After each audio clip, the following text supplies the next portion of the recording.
आज राज्यामध्ये विशेष अधिवेशन पार पडत आणि याच पार्श्वभूमीवर आपल्यासोबत बोलण्यासाठी नाना पटोले आहेत। नाना, विशेष अधिवेशन आहे मराठा आरक्षणावरती, कशा पद्धतीने तयारी असेल? एक दिवसाचं अधिवेशन होणार आहे। सरकार या कायद्याला, जो कायदा आणतात आहेत विधानसभेमध्ये, लपवत काय, वेळेवर का आणतात आहेत, याच्यात अनेक प्रश्न निर्माण होतात आहेत। यांनी जो अध्यादेश काढला होता सगळे सोऱ्यांचा, त्याच्यावर जवळपास 5 लाख लोकांनी ऑब्जेक्शन घेतलेलं आहे राज्याच्या। जे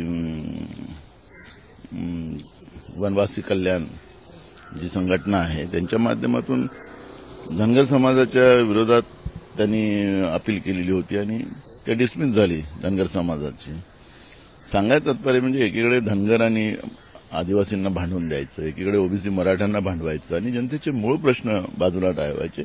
आणि त्यामुळे मराठा समाजामध्ये ती चीड आहे ती भाजपच्या आणि भाजपबरोबर असलेल्या लोकांच्या विरोधात, आणि ते आपल्याला पाहायला मिळतं। आमच्याशी बातचीत केल्याबद्दल आपण पाहतोय की आज मराठा आरक्षणावरती अधिवेशन जे आहे ते अधिवेशन पार पडणार आहे। थोड्याच वेळात नाना पटोले देखील त्या अधिवेशनासाठी दाखल होणार आहेत। कॅमेरामन अमित शिगवणसह निवृत्ती बाबर, TV9 मराठी, मुंबई।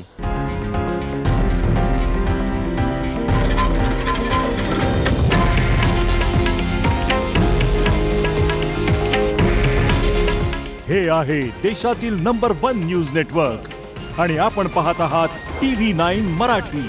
काळजी तुमची, हित महाराष्ट्राचं।